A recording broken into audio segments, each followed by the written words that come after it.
a powerful Dredrick prince and the Lady of Twilight. 11. I think I'll visit it soon, very soon. I went into Winterhold riding on the fire mare, not caring about anything. Some people actually started hiding.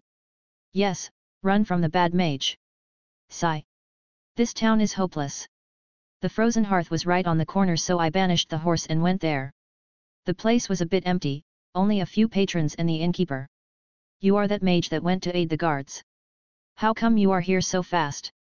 A middle-aged woman asked me. From her appearance and the baby she was carrying, I guessed that is Heron, an NPC and the wife of the innkeeper. I reached there before them and finished the rescue, healing, and everything. They barely arrived before I come out of the mine. Not humble at all. I am planning to take full credit with benefits from the Jarl if I can. By the 9. Did you make it there and back in half a day? I made a gesture with my hands as if I am explaining something and said, magic. 2. Thank you, Sir Mage. May the gods watch over your path, said the innkeeper, who was a blonde middle-aged man called Dagur. Right in keep, the food I took yesterday is still unpaid for. How can we ask for such a thing? This was for the rescue. Now the girl Ilishka can stop crying. Finally mentioned her. Still, why did his wife made a stiffened face when he said her name? Sigh. What a tiresome world. Can I see that Ilishka please? Yes. Woman, go wake her up. I think I don't have to bother about husband and wife for now. I sat at some place on the side and ordered food from Dagur until Ilishka comes. And here she is. Are the girls safe, Sir Mage? Everyone made it alive and smiling, no thanks to any guard. Thank you, sir, truly. She looked relieved. Her big eyes, rounded face, and sinful body make people mistake her age for older, but I remember Xena, another bathhouse girl, telling me that she isn't 30 yet. What is the story with these girls? I asked. They are some girls who grew up in the town, some whose family perished or their sole relatives ran from Winterhold. So you helped them find a job in the mine. The old man there is a good patron and he used to be a friend to Pa years ago. He is indeed not a bad person, he also was not the mine owner from the game. Xena told me you would go to your hometown to get married. Ah! Ilishka exclaimed and made a smile that carried some self-mockery, that indeed was the plan. And I was planning to rebuild my old house and get married to a boy I used to know, but the house wasn't built and the man ran away years ago. 3. Oh. I was actually asking about her life so I can show friendliness and ask her about something else, but the conversation went to a wrong direction. So, you'll just stay here? Not going back to Solitude. Pa and Ma were buried here, I'll just stay. And I don't have the money to go anywhere anymore. Her face was stiff and she was looking away with no expressions at all. This conversation is not going anywhere good. Sorry about that. It's okay, Sir Mage, we owe you a great debt today and we will pay it any way you wish. We. She didn't say I. What a turn down. Not that I care anyway. Fine. As I said that I evoked a spell and cast it on myself, this was a circle spell. In the game they appear with a halo around the caster, but in real life, it just affects how wide the caster wants. This was a muffle spell that makes no one outside the circle listen to what's in. Ilishka saw the spell and was confused. Now no one can hear us. I said, showing no expressions. Ilishka seemed to get worried, so I'll just go straight into the subject. Now tell me everything, all you know about Winterhold. Winterhold, once a capital of Skyrim and now is nothing but a town even smaller than some places I visited in my travel. Its history goes back to the Second Era as much as the college itself. Some said that Chalitter built it alongside the college, but there is no historical proof about that.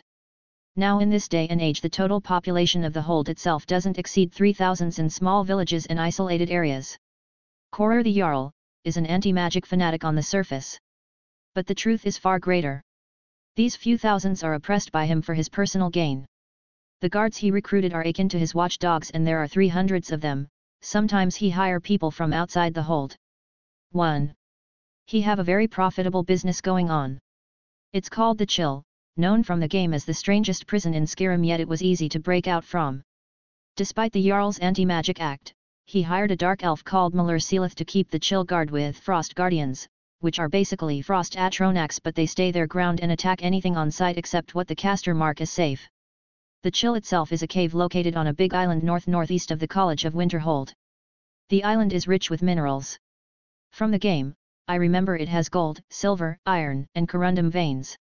The island also was inhabited with a big variety of wild animals, making it into a good place for hunting. The prisoners of the Chill were Koror's personal slaves. Unlike the game, the place was only accessible by a boat. Even if escaping the Chill was easy, good luck swimming. Koror was just a tyranny, and he just hated how can he not influence the college. I lived in the Middle East and saw the same sort of tyrannies. 9. Still, I don't know how can Koror just stay without any supervision from the High King. How can the so-called hero Ulfric accept him as an ally? Ilishka was a bit intimidated by magic like most Nords, so she spilled the beans quickly. What I also discovered that she got intimidated by the Jarl, that he wouldn't sell her back her old house if she didn't pay the taxes of the 5 years she left the town for, as well as additional fees to retrieve her house. That left her with a little money to do any rebuilding after that. So, what is the usual business normal people can do in this hold? Lumber, but we have no mill. Hunting and fishing are a bit better. Last thing is the old whistling mine. Why is it called whistling mine? It whistles, she said, as if is something natural. So, a mine that whistles, hunting and fishing, then the lumber business with no mill. There is also some building crew, but no one really builds anything. Damn. If I sum this up, then we already have everything to start from the Dark Age in an Age of Empires game. This was truly something that I found funny in this god-forsaken town. I don't understand.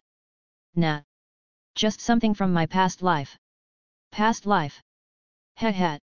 Have I told you about the dragons before? I went back to the college and made my preparations. I gave Ilishka some tasks and told her to finish them for me, and she will get paid. I have an interesting business idea at last.